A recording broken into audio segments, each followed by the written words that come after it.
তব কথামৃতম তপ্ত জীবনম কবিভিরিতম কলমশাপহম শ্রবণমঙ্গলম শ্রীমদাততম ভুবি গৃণন্তি যে ভুরিদা জনঃ। আজ শ্রী শ্রী রামকৃষ্ণ কথামৃত পাঠ। দক্ষিণেশ্বরে পণ্ডিতজি, কাপ্তেন নরেন্দ্র প্রভৃতি ভক্ত সঙ্গে তৃতীয় পরিচ্ছেদের প্রথম অংশ। কাপ্তেন ছেলেদের সঙ্গে করে আসিয়াছেন। ঠাকুর কিশোরীকে বললেন, এদের সব দেখিয়ে এসো তো ঠাকুর বাড়ি। ঠাকুর কাপ্তেনের সহিত কথা কইতেছেন। মাস্টার, দ্বিজ ইত্যাদি ভক্তেরা মেঝেতে বসে আছেন। দমদমার মাস্টারও আসিয়াছেন। ঠাকুর শ্রীরামকৃষ্ণ ছোট্ট খাটটিতে উত্তরাস্য হইয়া বসে আছেন। তিনি কাপ্তেনকে ছোট্ট খাটটির একপাশে তাহার সম্মুখে বসিতে বললেন। পাকা আমি বা দাস আমি? শ্রীরামকৃষ্ণ, তোমার কথা এদের বলছিলাম, কত ভক্তি, কত পূজা, কত রকম আরতি। ক্যাপ্টেন সলজ্জভাবে, আমি কি পূজা আরতি করব? আমি কি? শ্রীরামকৃষ্ণ, যে আমি কামিনী কাঞ্চনে আসক্ত, সেই আমিতেই দোষ। আমি ঈশ্বরের দাস, এ আমিতে দোষ নাই। আর বালকের আমি, বালক কোনো গুণের বশ নয়।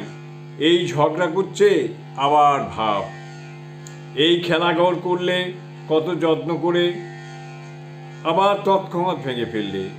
দাস আমি, বালকের আমি, এতে কোনো দোষ নাই। এ আমি আমির মধ্যে নয়। যেমন মিষ্টির মধ্যে নয়। অন্য মিষ্টিতে অসুখ করে, কিন্তু মিষ্টিতে বরং অম্ল নাশ হয়। আর যেমন ওঙ্কার শব্দের মধ্যে নয়। এই অহং দিয়ে সচ্চিদানন্দকে ভালোবাসা যায়। অহং তো যাবে না। তাই দাস আমি, ভক্তের আমি। তা না হলে মানুষ কি লয়ে থাকে? গোপীদের কি ভালোবাসা কাপ্তেনের প্রতি! তুমি গোপীদের কথা কিছু বলো। তুমি অত ভাগবত পড়ো।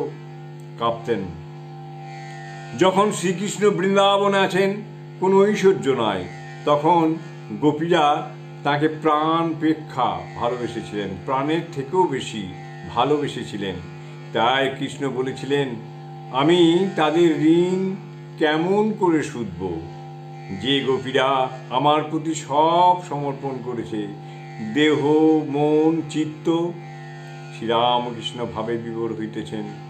গোবিন্দ গোবিন্দ গোবিন্দ, এই কথা বলতে বলতে আবিষ্ট হইতেছেন, প্রায় বাহ্য শূন্য। কাপ্তেন সবিস্ময়ে বলিতেছেন, ধন্য ধন্য। কাপ্তেন ও সমবেত ভক্তগণ ঠাকুরের এই অদ্ভুত প্রেমাবস্থা দেখিতেছেন। যতক্ষণ না তিনি প্রকৃতিস্থ হন, ততক্ষণ তারা চুপ করিয়া এক দৃষ্টে দেখিতেছেন শ্রীরামকৃষ্ণ। তারপর কাপ্তেন, তিনি যোগীদিগের অগম্য, যোগীভিরগম্যম। আপনার ন্যায় যোগীদের অগম্য, কিন্তু গোপীদিগের গম্য। যোগীরা কত বৎসর যোগ করে যাকে পায় নাই, কিন্তু গোপীরা অনায়াসে তাকে পেয়েছে। শ্রীরামকৃষ্ণ সহাস্যে, গোপীদের কাছে খাওয়া, খেলা, কাঁদা, আবদার করা, এ সব হয়েছে।